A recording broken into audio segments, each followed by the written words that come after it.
Hermann Wilhelm Göring, second in command in the Third Reich, verbose plutocrat, ruthless collector of public offices, president of the Prussian Council of State, commander-in-chief of the Air Force, master of the Reich Forests and of the Reich Hunt, president of the Reichstag, Reich Marshal of the Greater German Reich, defendant #1 at the Nuremberg trials. A look back at the life of an adventurer. Even his childhood was an adventure. He spent most of it in the castle of his Jewish godfather, Hermann von Eppenstein, the lover of Göring's mother. The son felt neglected.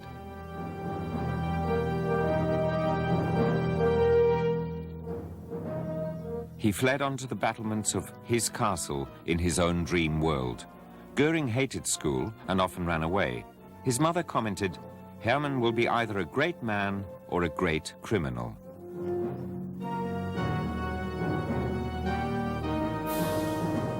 Prussian Cadet College was supposed to knock sense into the unruly boy. Surprisingly, here he changed into an ambitious cadet officer. The separation from his family seemed to be a relief to him.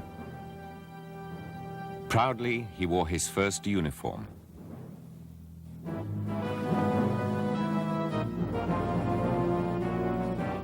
In 1911, he passed the junior officer's exam with top marks.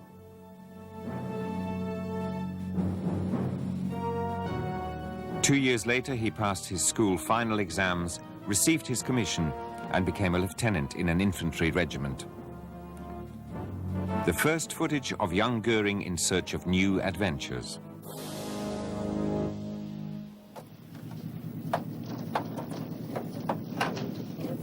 He thought he was more likely to find them in the air than on the ground. Shortly after the start of the war, he joined the Imperial Flying Corps, got his pilot's license, and flew combat for the first time in 1916.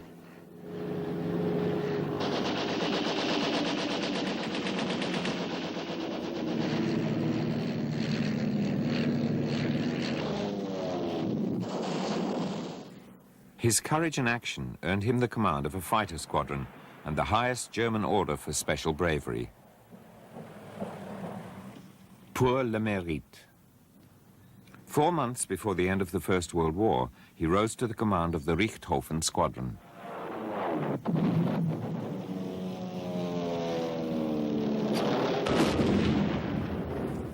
He was the successor of the most famous fighter pilot of his time.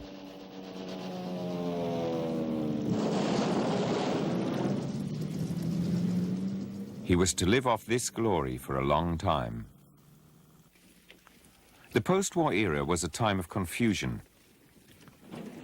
Göring was one of those soldiers who felt angry and betrayed and thought the Treaty of Versailles a disgrace.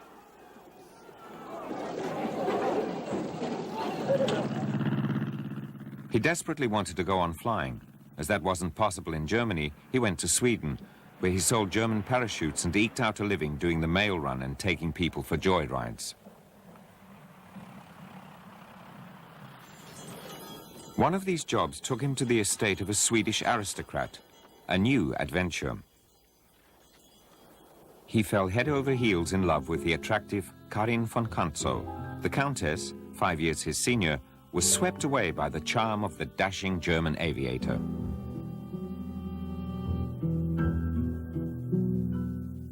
In a fit of romance, she left her husband and child and followed her lover to Germany, where they married a year later.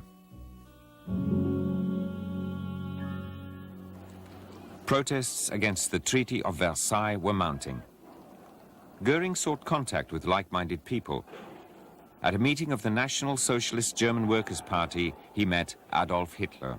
Ein Volk ist in Aufbruch begriffen. Und wir sind vom Schicksal gesegnet. Göring was impressed equally by the speech and by the speaker. From the moment I saw and heard him, I was totally under his spell. He joined the National Socialists and turned Hitler's run-down stormtroopers into a powerful private army. As chief of the SA, he donned the first of the uniforms he dreamt up himself. Instead of spending time with his friends in the party, he sought the company of discontented generals and other nationalistic groups. To smooth the way for Hitler, in 1923 he staged a putsch which was aimed at toppling the government in Berlin, but which was crushed at the outset in Munich. Under fire from the Bavarian police, the rebels fled in all directions. Seriously wounded, Göring escaped to Austria with Karin. A warrant had been issued for his arrest.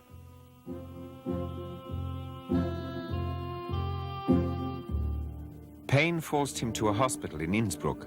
He had surgery and was given morphine twice a day, the beginning of a lifelong entanglement.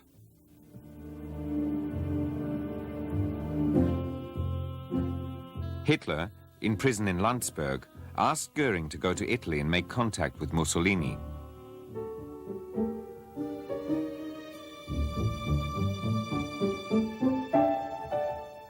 The job suited the Görings to a T.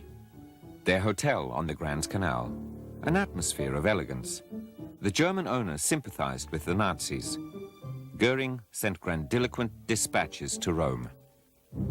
But Mussolini refused to see him. Hitler was not yet credit-worthy enough for the Duce. A wasted year in Italy. In Germany, he was forgotten. They returned to Sweden in the hope that Karin's parents would support them. In a tiny flat in Stockholm, Göring wrestled with his addiction. He couldn't afford his daily dose.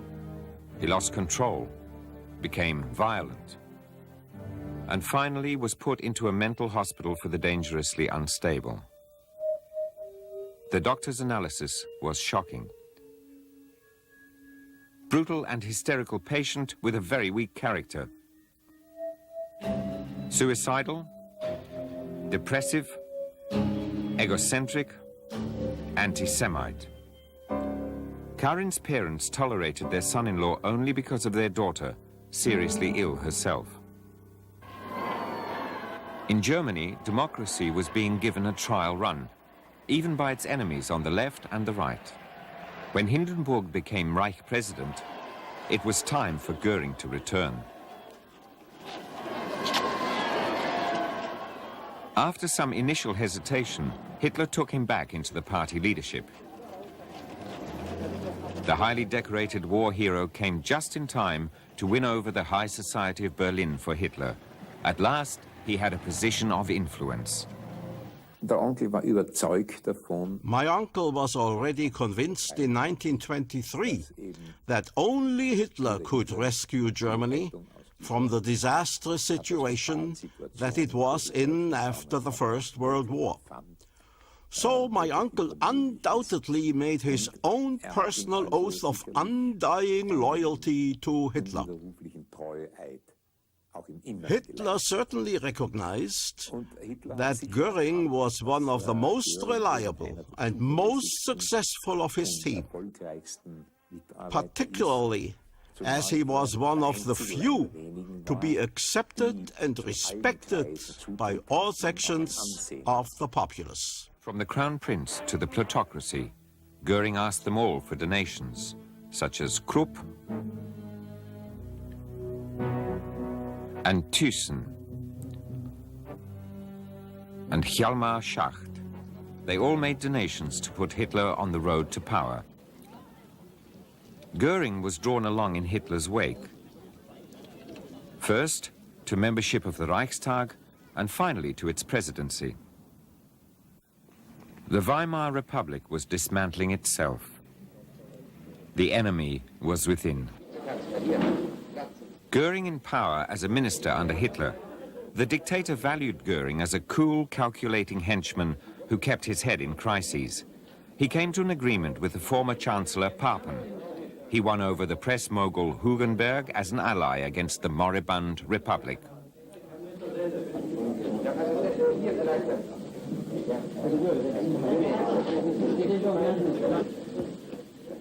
But Göring had another more effective lever on power. As Prussian Minister of the Interior, he didn't mince words. Wusste ich, dass ich das schwerste Amt übernehmen musste, denn hier liegt der Schlüssel zur gesamten Machtposition. Ich werde mit eisernem Besen auskehren und alle diejenigen, die ausschließlich wegen ihrer roten oder schwarzen Gesinnung und zur Unterdrückung aller nationalen Bestrebungen in Amt und Würden sitzen, hinausfegen. Those were not hollow words. Göring used the Reichstag fire as an excuse for the merciless persecution of his political opponents. In the Prussian State Council, he abolished majority rule. That anonymous concept which raised the cowardice of numbers to the rank of master. The master was now a man who had camps built to hold dissidents, the concentration camps which soon aroused revulsion all over the world. He said that the concentration camps were only a transitional measure on account of the turbulent conditions in the Reich in 1933, and that in the future people would only be imprisoned after a judge had passed sentence on them. A promise that was never kept. Instead, Göring worked frantically at the expansion of his power. The establishment of an aviation ministry provided him with a new post, and German industry with a flood of new orders. At first, he used covert means to realize his dream of a German air force. His goal was an independent flying corps, modeled on the one in fascist Italy.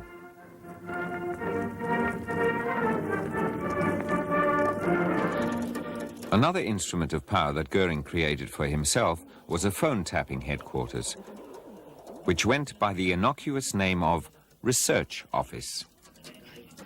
It went without saying that we could tap all the telephone lines of the foreign embassies. All east-west lines went through Berlin in those days. So technically, it was not a problem. We listened in on all the ambassadors' conversations. Nobody knew what we were really doing. We were just an office of the Reich Aviation Ministry. And it was eavesdropping on the entire Reich. For example, on SA stormtrooper boss Röhm conspiring with his NCOs. Fearful of a putsch by Röhm, which never happened, Göring and Hitler plotted a massacre of the leadership of the SA. In his old cadet college, Göring had 43 alleged rebels shot, while Hitler tidied up amongst the party comrades in South Germany.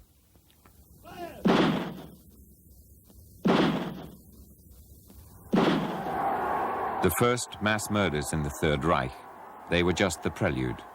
Reichsbürger ist nur der Staatsangehörige deutschen oder artverwandten Blutes, der durch sein Verhalten beweist, dass er gewillt und geeignet ist, in Treue dem deutschen Volk und Reich zu dienen. Eheschließungen zwischen Juden und Staatsangehörigen deutschen oder artverwandten Blutes sind verboten. To cheers from the party, the last trace of humanity died. He stressed that he wasn't anti-Semitic, but was at most asemitic. He wanted to exclude the Jews from business and economic life, but he definitely did not want to use brutality against them. He set out to rob them, systematically. In the end, he got authorization to go ahead with the Holocaust. SS leader Heydrich got a blank check from Göring for the systematic extermination of millions of Jews. An armchair assassin who just occasionally relented. We know he saved a lot of people from concentration camps and so on. Gründgens was very forceful in these matters and fought for his colleagues who happened to have Jewish wives. In that respect, one must say Göring was very generous.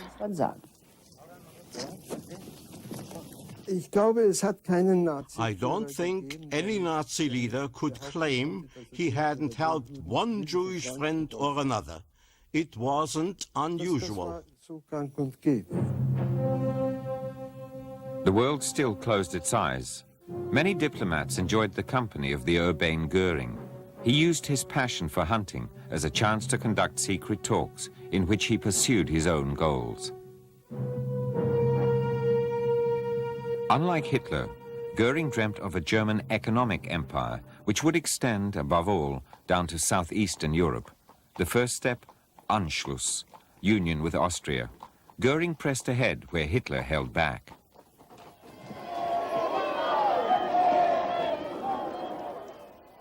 Hitler's triumphant march into his homeland was the result of Göring's coldly calculated tactic of coercion. But Göring thought Hitler's next plan, the seizure of the Sudetenland, too risky. In secret talks with the West, he tried to reduce the risk. To British Ambassador Henderson, he promised the 4 best German stags if Great Britain caused no trouble during the Sudetenland crisis. He wanted peace because he had too much to lose. But Hitler's auxiliary troops in the Sudetenland were mobilized. Göring pulled out all the stops. He cunningly involved his Italian Axis partner, asking him to mediate, but drew up the agreement himself, which Mussolini then presented at the Munich conference as his own proposal. While Göring's influence seemed on the surface to be at its peak, it was obvious behind the scenes that he'd lost his direct link to Hitler.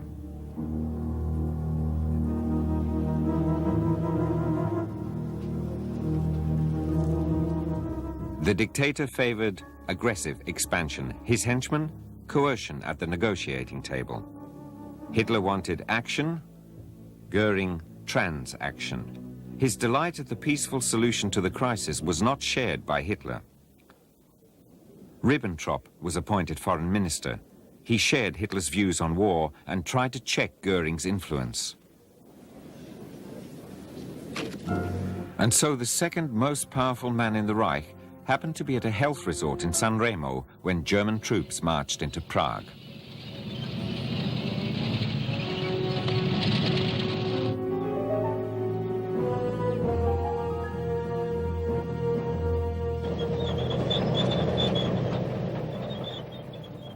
He was torn between his loyalty to Hitler, who wanted war and war alone, and his own desire to enjoy peace.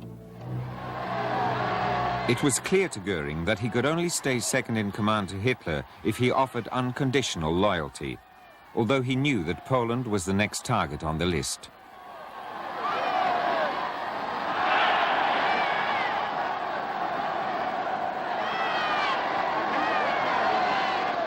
But secretly, he tried to avert the impending conflict. He contacted the British government through a Swedish industrialist and considered flying to England himself.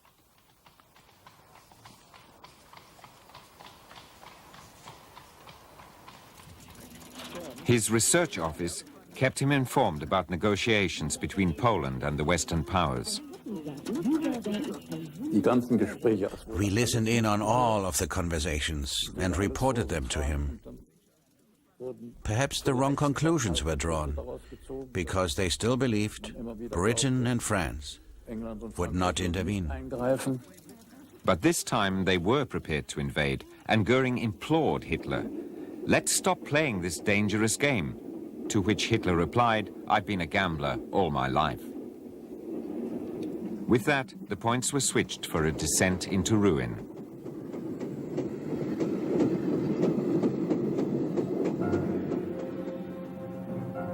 Göring retreated to the Schorfheide. He'd had a hunting lodge built there, the last word in luxury and ostentation. It was called Karinhal, after his first wife. The gentleman of the house had a taste for the massive and the grandiose. His contacts with industry enabled him to maintain the standard of living due to his dignity. The firm of Henchmen alone paid him 1 million Reichsmarks a year.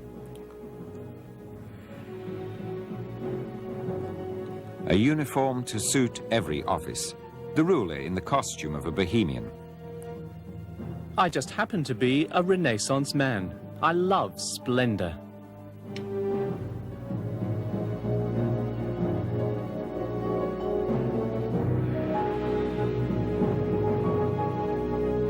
There can be no splendor without self-adoration. The splendid carriages of a new era. For the Renaissance man, they were one of the joys of life.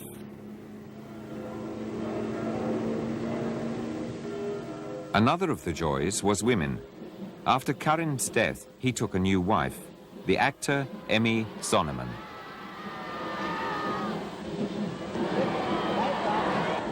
The church wedding angered the party ideologues, but with Hitler as witness, no one dared to protest openly. Göring's new wife, addressed as High Lady in public at Göring's request, made her own contribution to the opulent lifestyle at Karinhall.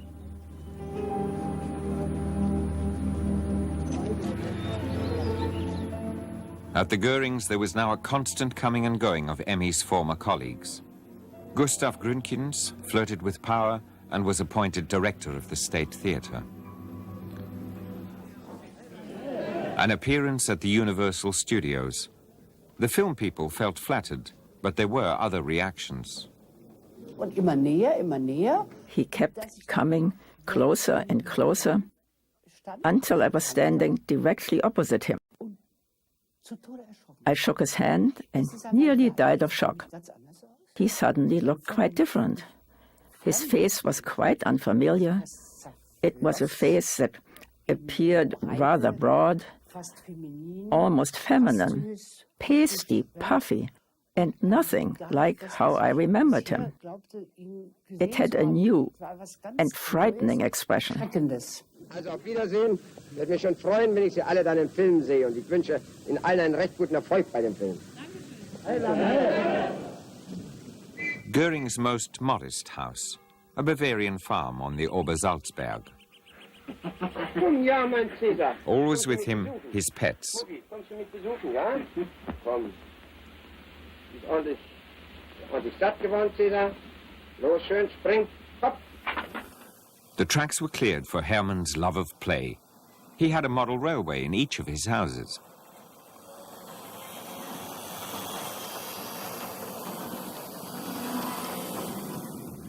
To flee reality in a style suited to his station, he had a yacht, the Karin II. Before the eyes of the nation, he acted the affable Sun King. His name became the emblem of a vast personal cult. For the man who doted on children, there was a surprise on the way. Emmy bore him a daughter, Edda.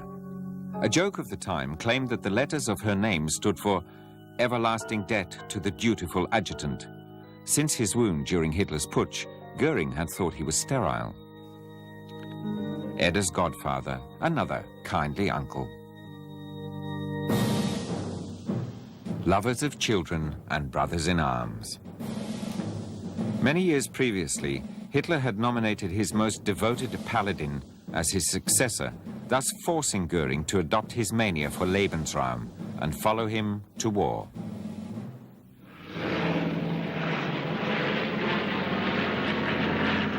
With the Air Force, Göring secured his own power base. In the former chief of Lufthansa, Erhard Milch, he found an ambitious organizer. Other commanders were not so well suited.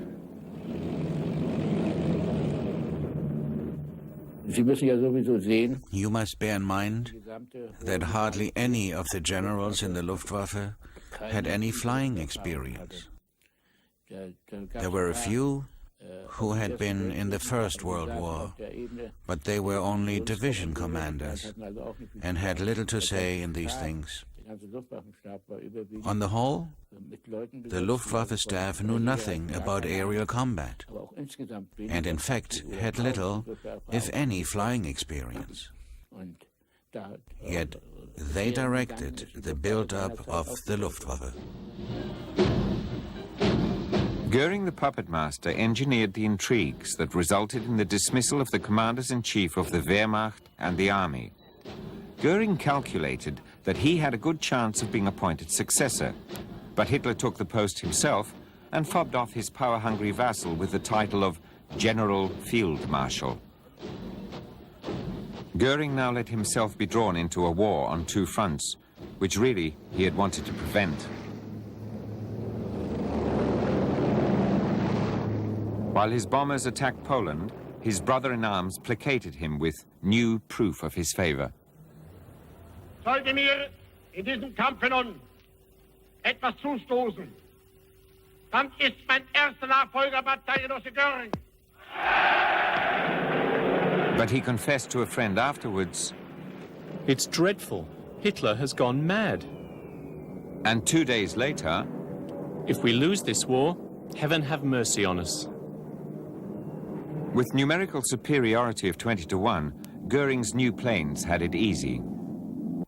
Saber-rattling in public, peace initiatives in secret. This time he made Roosevelt an offer. As Chancellor, he would withdraw from Poland and stop the persecution of the Jews. The American president reacted positively and guaranteed Germany its 1914 frontiers and the return of the colonies. But then the warrior lost his nerve. Instead of protesting against the war in the West, he fled into his dream world and had a monstrous command train built with a saloon car, its own infirmary, goods wagons to hold 8 cars, and a photographic lab. There was a permanent staff of 20.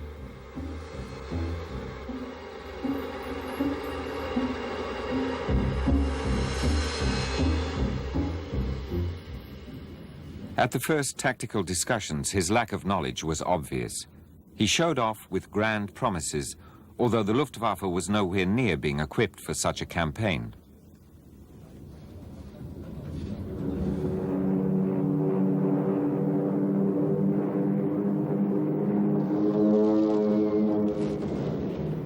At Dunkirk, Göring suffered his first defeat when an entire British corps escaped almost unscathed. The unintentional bombing of Rotterdam was the signal for a murderous air battle. But these failures were drowned out by raptures of joy at the victory over France. Göring praised Hitler as the greatest commander of all time and hoped secretly that his frenzy for attack had worn off. Göring set out for Paris.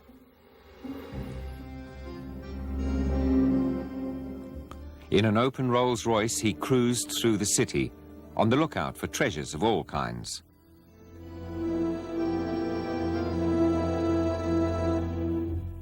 The bon viveur went on a wild shopping spree.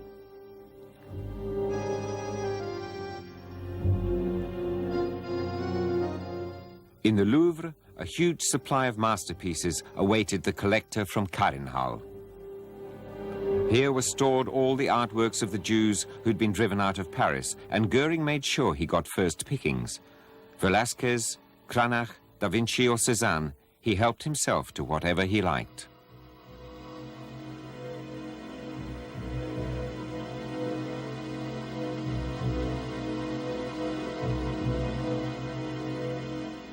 In the end, he issued a directive which helped him get his hands on Jewish property from all over Europe.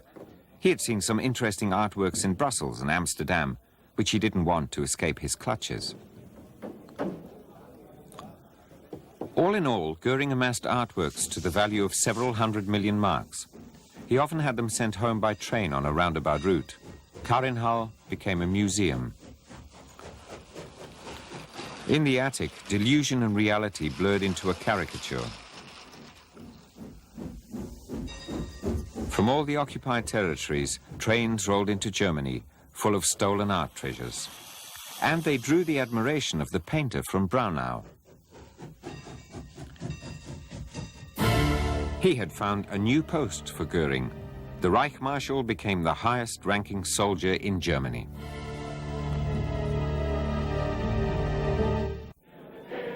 Air raids on Britain.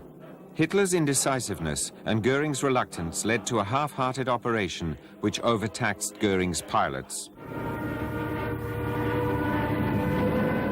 The dream of dominance in the air shattered under fire from British defenses. By October 1940, 1,700 planes had been lost. The Luftwaffe's glory faded, just like its commanders. The Commanding officers could not agree on policy. Göring refused to set clear priorities. The head of fighter planes on the Channel, Galland, demanded more pursuit planes. Discussion of the various types got bogged down and ended in utter confusion. Parade of the scapegoats. Hitler had his sights on Göring, but he passed the blame on to Udet, his head of production. Field Marshal Milch was sent in as troubleshooter. He wasn't a pure Aryan, but as Göring needed him, the Reich Marshal declared, "I decide who's a Jew." Flight from decisions into the fabled world of childhood. While the Wehrmacht was assembling for Operation Barbarossa, the head of the Luftwaffe was playing with baskets full of jewels, eating sweets by the kilo, and taking refuge in sickness. As he couldn't prevent Barbarossa, he betrayed the date of the attack to the Western powers through a Swedish contact.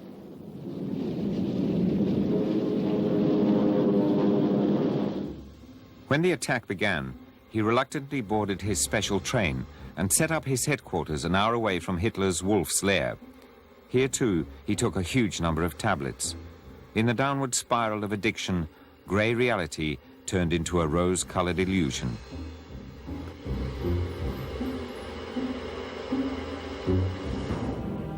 But reality kept catching up with him. General Udet committed suicide. It had to be kept from the people. A few days later, there was another funeral.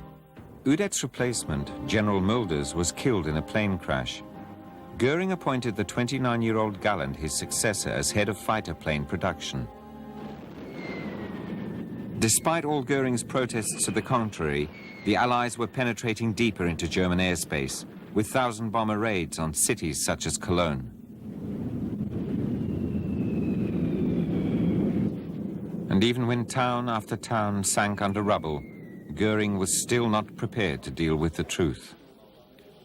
Hitler upbraided him over the air raids, so Göring tried to prove how effective the Luftwaffe still was. His bickering officers did nothing to restrain him. His General Chief of Staff, Jeschonnek, who was suffering from depression, agreed that they could airlift supplies to the army cut off at Stalingrad. And so the complacent Reich Marshal sent hundreds of thousands of men into a deadly trap. It was typical that we were given an impossible task. You can't supply an army from the air. 280,000 soldiers waited in ice and snow for supplies, in vain. Too few planes flew too many missions. It was a hopeless undertaking.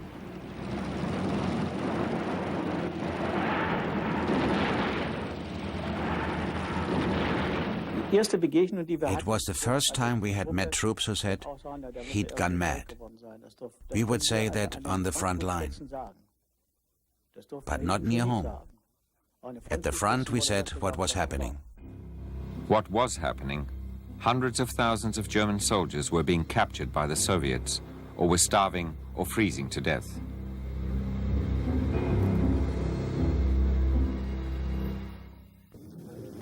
The complete failure of the Luftwaffe made Hitler intervene himself. In his eyes, Göring had proved himself incompetent. A few pilots still entertained illusions. After Russia, my post was with the Reich Defense. But even then, we still thought that the blame for all the mistakes lay with our high command, not with Göring himself. After D-Day, the German air defense collapsed entirely. The talk of miracle weapons proved to be a fairy tale too.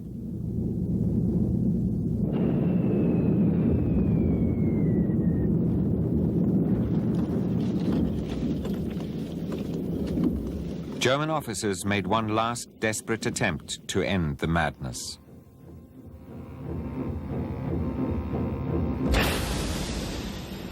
The coup against the dictator failed.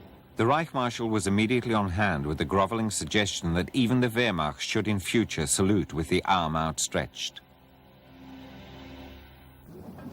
The disempowered man of power sought comfort from his own division.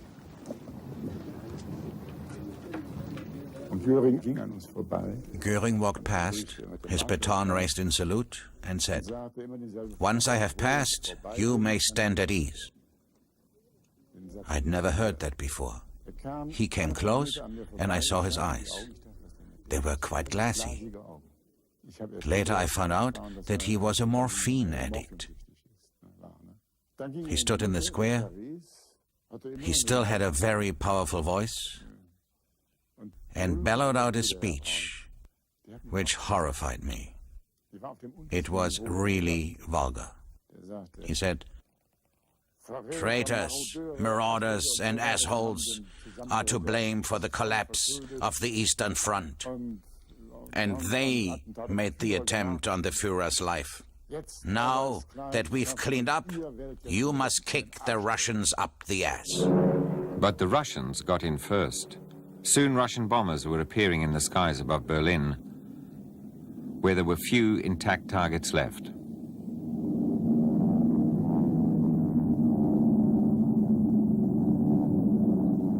Where did the man responsible for all this misery find the courage to visit the suffering people?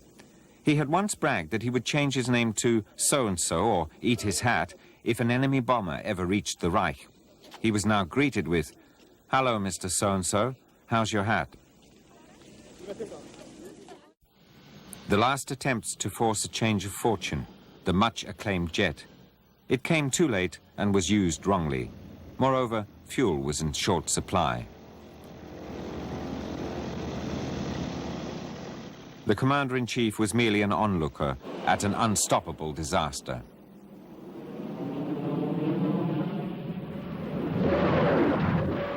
When the howling of rocket launchers, known as Stalin's organ pipes, announced the final offensive, the solicitous family man had his wife and daughter taken to Bavaria and his treasures hidden in a mountain tunnel. Long before, he had deposited millions of marks in Switzerland. His Führer's birthday forced him to make one last visit to the bunker under the destroyed Reich Chancellery. Then he drove back to Karinhal, blew up his house, and set off for the Obersalzberg.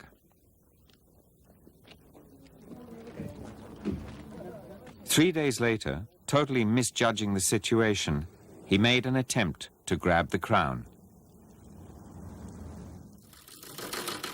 In a telegram to Hitler, he suggested he become Hitler's successor. If I don't have a reply before 10 p.m., I shall act in the interests of the people and the fatherland according to your decree. Hitler and his remaining vassals saw this as an ultimatum. Could the devoted paladin really want to overthrow him? He was immediately stripped of all his offices. SS men took him into protective custody at one of his castles. From here, he tried to make contact with General Eisenhower. In long and wordy letters, he made unwieldy offers of armistice and hoped for talks. Marshal to Marshal. His letters went unanswered.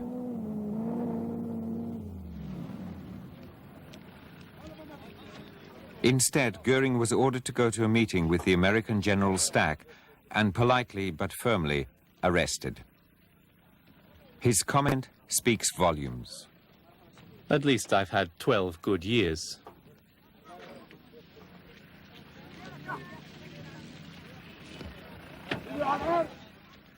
A few days later, GIs discovered Göring's art treasures. They couldn't believe their eyes.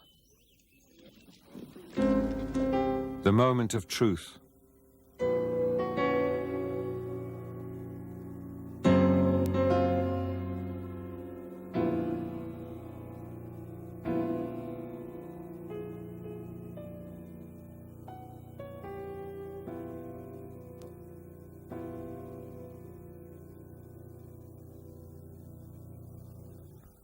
The second in command in the Third Reich, live. American journalists wanted to see that, while other pictures were still in their heads.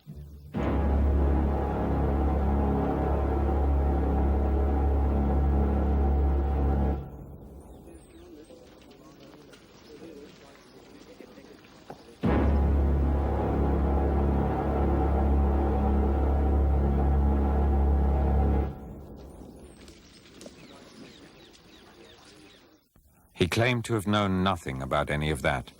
Having shed some weight and his addiction, at the Nuremberg trials he acted the innocent victim of malevolent victors. A master of deception, very resourceful, very vain, exceedingly vain, and very proud of himself, very self-confident.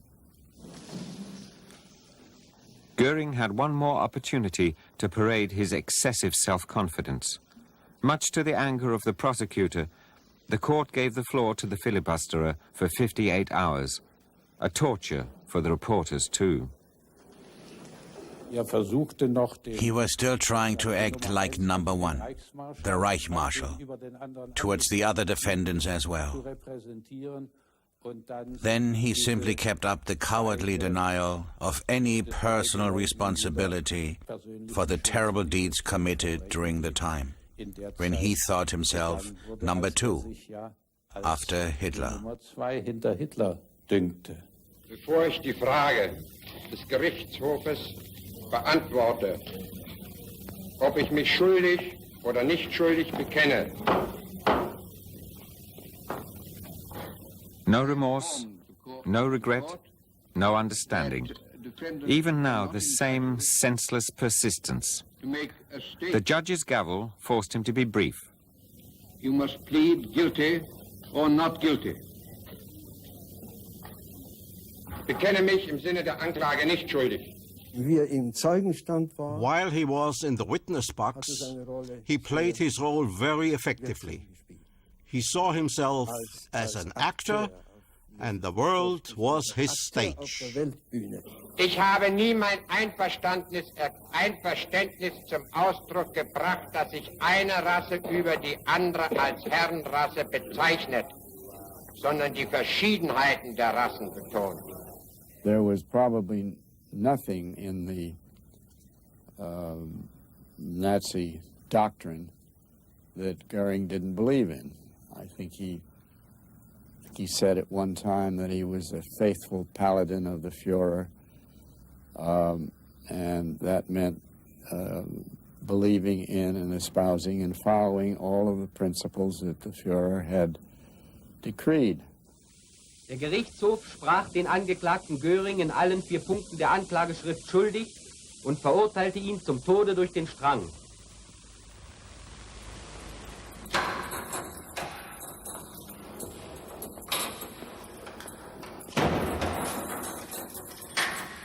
After sentencing, he wrote 3 letters, to his wife, to the prison chaplain, and to the Allied Control Council.